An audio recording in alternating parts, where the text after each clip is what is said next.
Bonjour à toutes et à tous, amis auditeurs, fidèles du Corbeau News Centrafrique, et bien sûr, vous qui nous lisez sur le site du CNC.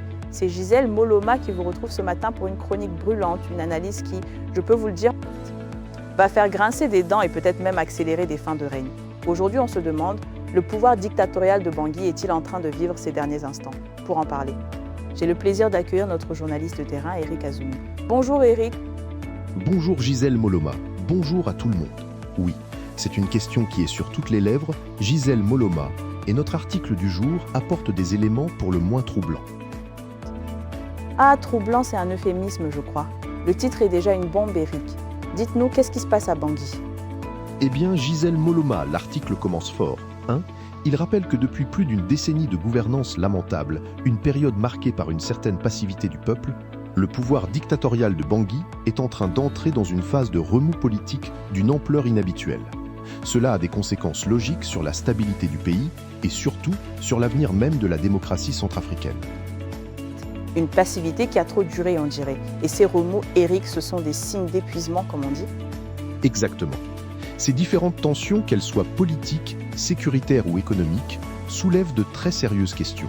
Au point, je cite l'article, de penser aux signes cliniques de fin de règne d'un régime despotique.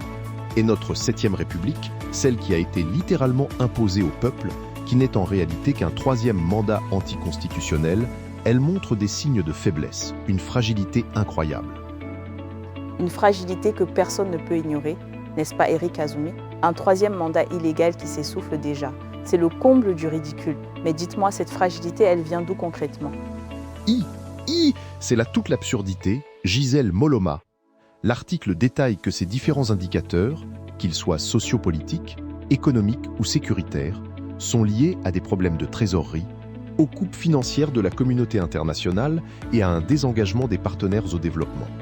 Tout cela indique non seulement un recul, un affaiblissement progressif du pouvoir, mais annonce aussi une fin certaine pour ce pouvoir confisqué par la force. Il est donc urgent d'avoir une alternance politique, qu'elle soit naturelle ou forcée, pour rétablir la démocratie et la souveraineté du peuple. Une alternance, c'est le maître mot. Et comment le dictateur Faustin Archange Touadéra a-t-il géré tout ça? Parce que apparemment, même les élections locales, il n'arrive pas à les tenir correctement. Vous mettez le doigt dessus, Gisèle Moloma. Le pouvoir de Bangui, je cite l'article, est d'abord montré sous un jour peu flatteur lors de la compétition électorale à la mairie de Bangui, où le pouvoir a présenté 2 antagonistes qui s'entre-déchiraient par l'intermède de mercenaires politiques respectifs. En même temps, on remarque des désertions importantes au sein de l'armée nationale. Un climat de suspicion s'installe dans la Grande Muette, où les principaux architectes de la 7e République se retournent contre le régime. Pourquoi? Par manque de récompenses adéquates, de reconnaissance à la hauteur des sacrifices qu'ils ont consentis. C'est incroyable. Même ses propres mercenaires politiques, comme le dit l'article, se sentent trahis. Et ce n'est pas tout. Eric Azumi, on parle de Wagner qui se bat avec les FACA à l'Est. C'est le monde à l'envers, non? Les alliés d'hier sont les ennemis d'aujourd'hui. Exactement, Gisèle Moloma, c'est une pirouette totalement inattendue. L'article précise que les mercenaires russes du groupe Wagner, ceux-là même qui sont censés assurer la stabilité sécuritaire du pouvoir de Bangui, sont actuellement en train de se battre à l'est du pays avec les forces armées centrafricaines qui sont censées être leurs alliés. Et pour couronner le tout, une entente étrange est apparue entre les forces armées régulières et les résistants azandais. Les Azandais? Mais ce n'étaient pas des ennemis jurés, ça. Oui, je cite l'article, qui furent ennemis sont aujourd'hui des alliés de ces derniers pour combattre les forces d'occupation de Wagner. C'est une situation qui évolue très vite. Tous ces signaux, selon l'article, sont des éléments cruciaux pour comprendre ce qui se passe. On a donc un pouvoir qui voyage beaucoup mais qui ne gouverne pas, qui s'illustre par des pillages, des crimes, des enlèvements. C'est ça l'image que le dictateur Faustin Archange Touadéra donne de la Centrafrique, le citoyen lambda. Qu'est-ce qu'il en pense de tout ça, Eric Azumi? Le citoyen, Gisèle Moloma, il s'interroge et l'article retranscrit ses interrogations en 3 points clés. Premièrement, je cite, « Le pouvoir de Bangui vacille-t-il ou est-il à l'aube d'une fin de règne ?» Deuxièmement, je cite, « En d'autres termes, assiste-t-on aux prémices de la fin de la 7e République ?» Et troisièmement, je cite, « La 7e République tant vantée est-elle mort-née ou est-elle une coquille vide ?» Ces questions, Gisèle Moloma, elles sont lourdes de sens. Elles sont claires, Eric. Et la réponse, l'article la donne? Oui, l'article est catégorique. Il affirme que, je cite, « La 7e République est devenue un piège qui va noyer inévitablement son propre promoteur. Tous les éléments mentionnés convergent vers la chute du pouvoir dictatorial de Bangui. » La chute, Eric Azumi, le mot est lâché. Et quelles sont les options pour l'empereur Faustin face à tout ça? Il peut s'en tirer par le haut? L'article propose 2 options.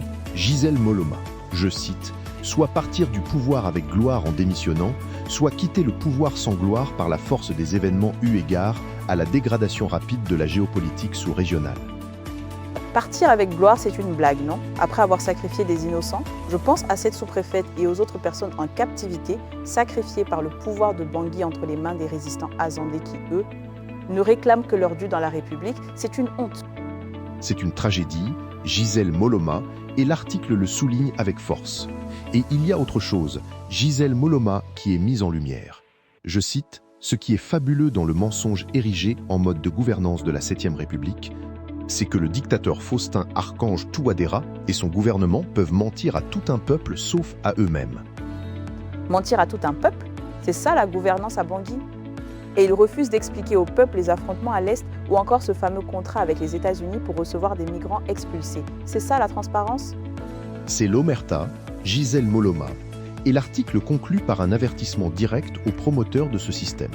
Il dit, je cite, « En attendant que le peuple souverain plongé artificiellement dans un profond sommeil onirique se réveille et de se rendre à l'évidence que la supercherie de changement de constitution qui a embobiné le peuple avec une cargaison de mensonges était exclusivement destinée à faciliter le 3e mandat illégal, les habitants de Limassa, et par extension tout le peuple centrafricain, vous signalent que l'épisode calamiteux de l'affreuse statue du dictateur Faustin Archange Touadéra, associé au chapitre du gâteau d'anniversaire penché qui viole le code, d'élégance et d'esthétique, sont des signes avant-coureurs de déclin, de fin de règne et de l'effondrement d'un régime construit sur de mensonges et de manipulations. » Fin de citation. Une statue horrible et un gâteau d'anniversaire de travers, c'est ça qui va faire chuter l'empereur Faustin. C'est l'absurdité même de son règne. Oui, et l'article ajoute cette phrase choc, je cite, « Lorsqu'un pouvoir fait peur à tout le monde, et par la même occasion commence à avoir peur de son propre ombre, c'est inévitablement la fin. » Fin de citation. Inévitablement la fin, c'est le message fort de cet article. Oui, Gisèle Moloma, et l'auteur s'adresse directement au dictateur Faustin. Je cite, « Monsieur le dictateur, n'attendez pas que la huée populaire et la clameur de la rue vous poursuivent pour comprendre que le moment de libérer le fauteuil de la fonction est arrivé. » Fin de citation. Et que doit-il faire alors, Eric Azumi? Il apparaît, je cite, « Judicieux et dès maintenant de démissionner avec honneur au risque d'être contraint monsieur le dictateur pour ouvrir la voie à une transition politique consensuelle afin de donner une ultime chance à la nation de se reconstruire non sur des ruines mais sur de bases saines. » Fin de citation. Et l'article se termine par cette note. Je cite, « Mais attention, ne le dites à personne, si on vous demande même avec insistance. Ne dites surtout pas que c'est moi depuis Limassa. » Fin de citation. C'était de Limassa, le 27 juin 2026. Une analyse percutante, Eric Azumi, qui nous vient directement du terrain. Absolument, Gisèle Moloma. Cet article a été rédigé par M. Bernard Selembi Doudou, juriste et environnementaliste, avec toute l'équipe de la rédaction, évidemment sous la supervision de notre directeur de publication, M. Alain Enzilo.